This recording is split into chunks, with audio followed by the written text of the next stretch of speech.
디모데후서 4장 1절입니다.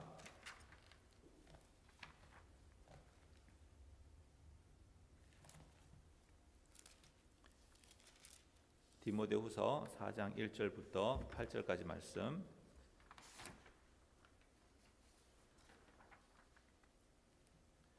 하나님 앞과 살아있는 자와 죽은 자를 심판하실 그리스도 예수 앞에서 그가 나타나실 것과 그의 나라를 두고 엄히 명하노니 너는 말씀을 전파라.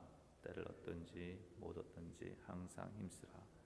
범사에 오래 참음과 가르침으로 경책하며 경계하며 권하라. 때가 이르니니 사람이 바른 교훈을 받지 아니하며 귀가 가려워서 자기의 사욕을 따를 스승을 많이 두고 또 그 길을 진리에서 돌이켜 허탄한 이야기를 따르리라. 그러나 너는 모든 일에 신중하여 고난을 받으며 전도자의 일을 하며 내 직무를 다하라. 전자와 같이 내가 벌써 부어지고 나의 떠날 시각이 가까웠도다.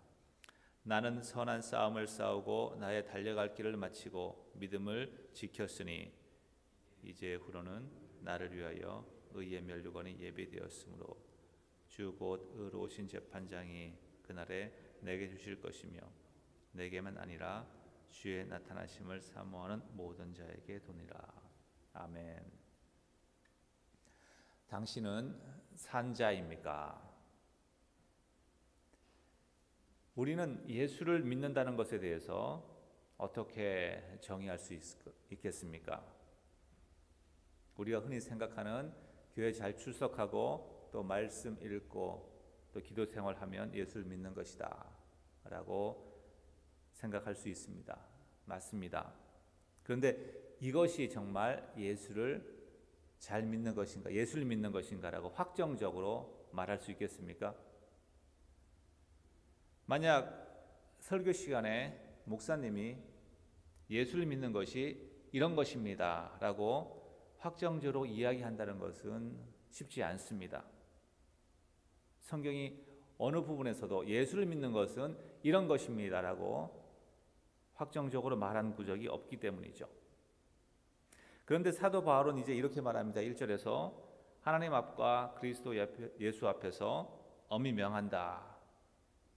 엄히 명한다. 이 뜻은 엄중하게 증언한다.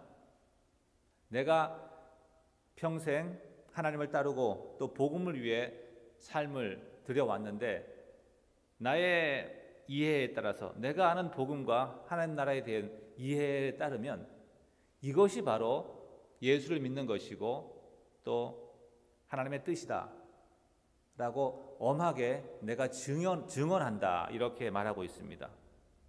이런 말이죠. 그러니까 바울이 말하는 것은 바울 개인의 의견이 아닌 예수 그리스도께서 정말 우리에게 원하시는 것이라는 겁니다. 그리고 이 바울의 명령이 엄중하게 들려야 한 이유는 우리 앞에 심판이 있다는 것이죠. 우리의 구원이 아직 끝나지 않았다는 것입니다. 예수를 믿는다고 하지만 그 안에 예수님 안에 우리의 생명이 있다고 고백을 하지만 우리의 믿음은 보이지 않는 것이고 스스로 착각할 수도 있는 것이고 그리고 부활의 생명은 아직 나타나지 않았고 우리의 구원이 완성되지 않았다는 것이죠. 그래서 바울은 이렇게 말합니다. 그리스도께서 너희 안에 계신 줄을 너희가 스스로 알지 못하느냐? 그렇지 않으면 너희가 버림을 받은 자니라. 그래서 우리는 우리 안에 그리스도가 계신 것을 날마다의 삶 가운데서 확인해야 하는 것은 아니지만 우리가 깨달을 수 있어야 한다는 것입니다. 여기서 사실 우리가 접근을 조심해야 하는 것이 우리가 그렇게 확인해서 가야 한다면 그것은 믿음으로 가는 삶이 아닌 것이죠.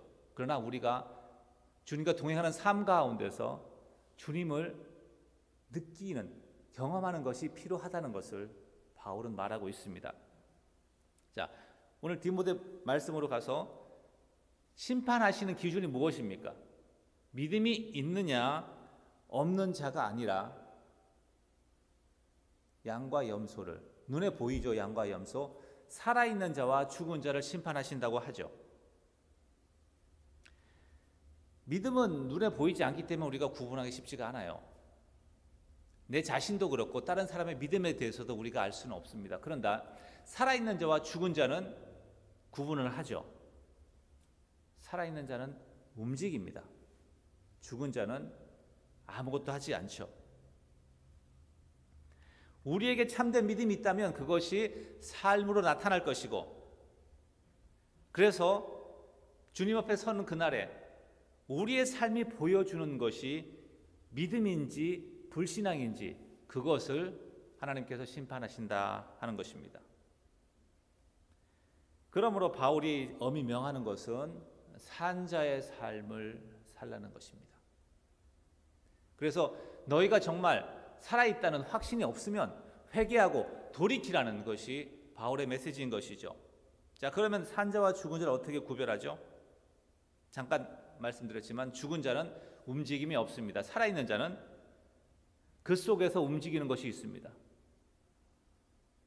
나의 야망과 세상을 향한 그러한 꿈이 아니라 내 속에서 예수 그리스도가 살아 움직이는 것이죠. 나의 분노가 아니라 그리스도의 사랑이, 은혜가 흘러가는 것입니다. 그것이 살아있다는 것이죠. 예수의 영이 살아있고 또 우리의 모든 대화 가운데서 예수가 비치는 것입니다. 예수가 나오는 것이죠. 삶의 초점이 그리스도의 복음과 하나님 나라가 되는 것입니다. 그러한 삶이 어떤 삶인가? 2절에서 말하고 있죠. 너는 말씀을 전파하라. 때를 얻든지 못 얻든지 항상 힘쓰라. 네, 디모데의 직무는 목회자였습니다. 그렇기 때문에 더더욱 말씀을 전파하라고 바울이 이야기를 했죠. 우리도 마찬가지죠. 말씀을 전하고 주님을 증거하는 것은 목사나 선교사만 하는 일이 아닙니다. 한편 반대로 말해서 매주 교회에서 설교하고 성경을 가르친다고 해서 복음을 전하는 자가 아닐 수가 있습니다.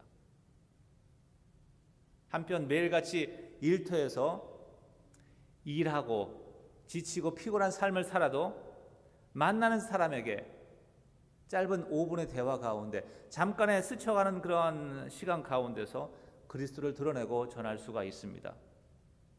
100명, 1000명에게 전하는 것이 아니죠.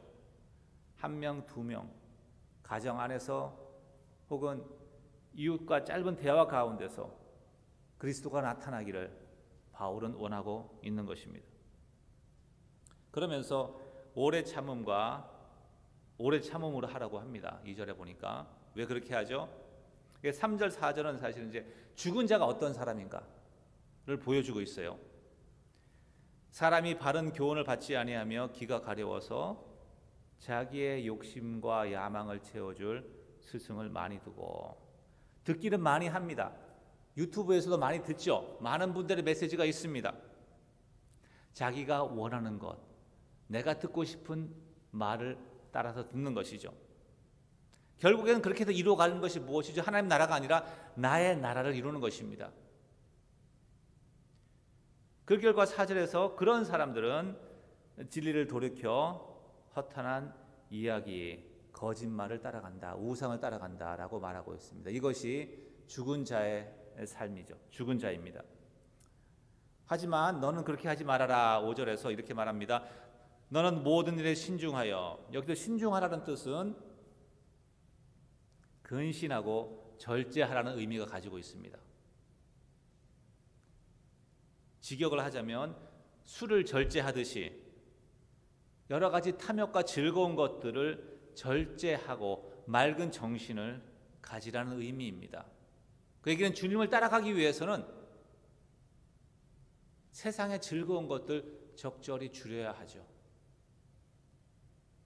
죄가 아닙니다. 그런데 주님을 따라가고 복음을 전하는 일에 있어서는 방해가 된다는 것이고 거기에 내 정신이 뺏길 수 있다는 것입니다.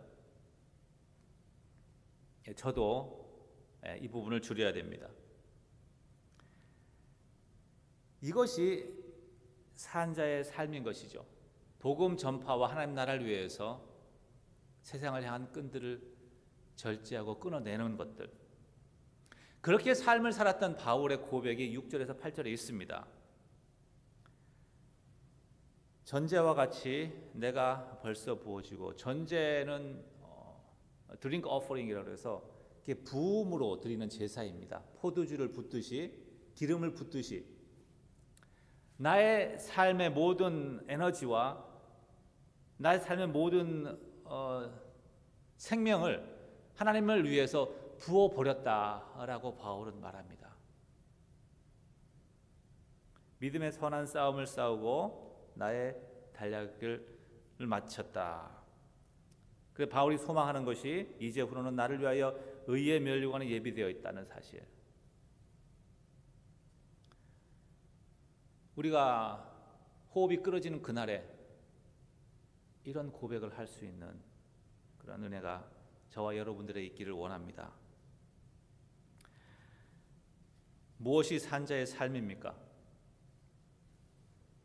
내가 예수를 믿음으로 주님을 증거하기 위해서 복음을 전하고 교회를 섬기는 일에 나의 삶을 모두 부어드렸다고 고백할 수 있는 그런 은혜가 있기를 원하고, 오늘 하루 내 속에서 역사하시는 부활하신 그리스도의 영을 따라서 살아가는 은혜가 있기를 원합니다.